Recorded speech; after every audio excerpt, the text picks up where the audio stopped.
بسم اللہ والصلاۃ والسلام علی رسول اللہ۔ کل کے درس میں بات گزری تھی کہ کسی مسلمان کو ناحق قتل کرنا، اور نبی علیہ الصلوۃ والسلام نے 3 جملے بولے تھے صحابی کو کہ بھئی تو نے اسے کلمہ پڑھنے کے بعد قتل کر دیا، اس نے کلمہ پڑھ لیا تھا، اور فرمایا تو نے اس کا دل چیر کے دیکھا تھا اس کے ایمان کے متعلق۔ اور تیسری بات کہی تھی کل وہ قیامت والے دن اللہ تعالیٰ کے حضور جب وہ کلمہ لے کے پیش ہوگا تو اسامہ تو بتا اس وقت تو کیا کرے گا۔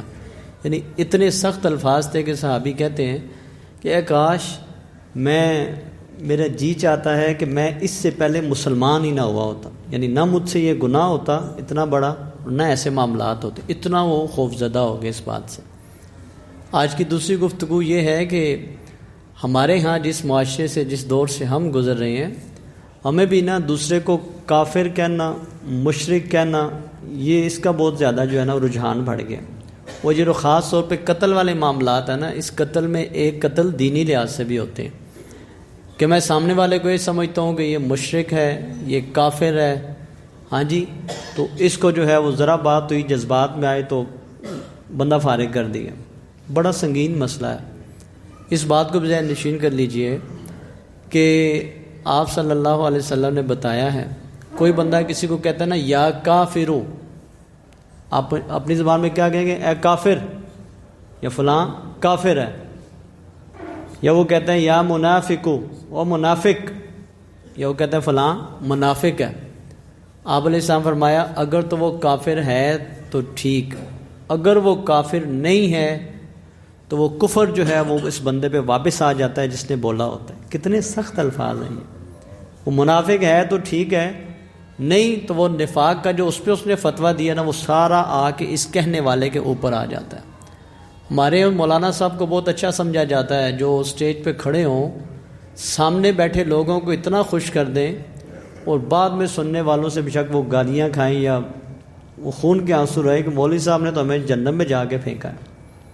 سامنے بیٹھنے والوں کو یہ سمجھانا کہ آپ جیسا ہے نہیں، آپ سب سے بڑے مومن، آپ سب سے بڑے ایماندار، اور دوسرے جتنے مسلک ہیں وہ سارے کافر، فاسق اور مشرک ہیں۔ ایسے خطیب کو بڑا پسند کیا جاتا ہے، بہت زیادہ اس کی پذیرائی ہوتی ہے۔ معذرت کے ساتھ حضور نبی کریم صلی اللہ علیہ وآلہ وسلم اور آپ علیہ السلام کے صحابہ کرام کا یہ طریقہ کار نہیں تھا۔ وہ زیادہ اپنے بارے میں سوچا کرتے تھے کہ میرا ایمان تو نہیں خطرے میں پڑ گیا۔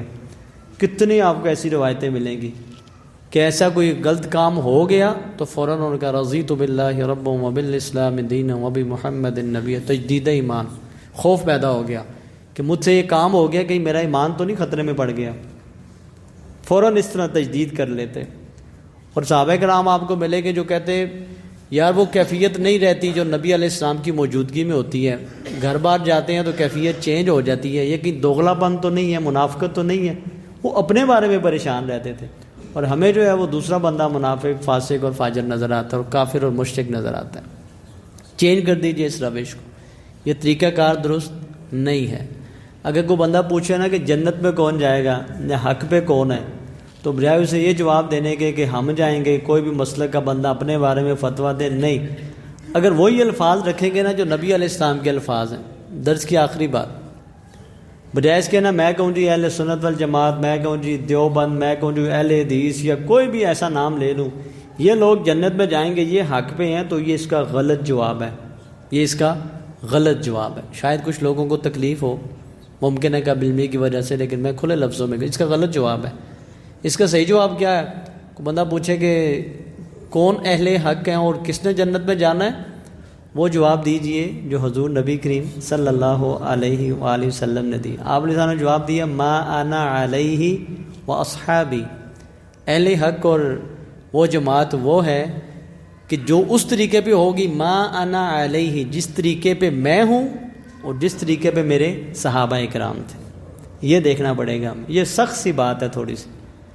اور جس طریقے پہ میں ہوں میرے صحابہ کرام کا کیا مطلب ہوگا کہ اگر کسی نے اپنے طریقہ کار کو دیکھنا ہے نا تو وہ اپنی نماز کو دیکھ لے۔ نماز اس کی کون سی نماز ہے؟ نماز محمدی ہے یا کوئی اور نماز ہے؟ اپنی زکوٰۃ کو دیکھ لے، اپنے روزے کو دیکھ لے، اپنے اخلاق کو دیکھ لے، اپنے کاروبار کو دیکھ لے. یہ نہ سمجھا کریں کہ جب ہم کہتے ہیں نا سنت کے مطابق، سنت کے ساتھ صرف نماز نہیں ہوتی. وہ ایز اے شوہر اپنے آپ کو دیکھے، ایز اے باپ اپنے آپ کو دیکھے، ایز اے تاجر اپنے آپ کو دیکھے، ایز اے مسجد کا نمازی اپنے آپ کو دیکھے، ایز اے ہمسایہ اپنے آپ کو دیکھے.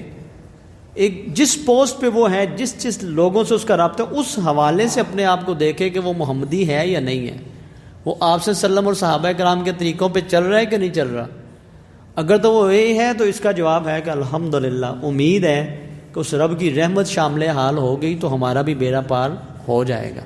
لیکن اگر اس کا جواب یہ ہوا کہ نہیں، اس میں رسم رواج، خاندان، دوستی، یاری، جسے آپ پنجابی میں کہتے ہیں منہ ملحظہ، ہمسایہ گیری، کہ اللہ کو ناراض کرنا اور ان سب کو راضی کر لینا، اور اس طرح کے اگر معاملات ہوئے تو اس پہ محمدی والا معاملہ نہیں ہو سکتا. پھر سمجھیے گا اس بات کو. قرآن اور حدیث وہ کسوٹی ہے.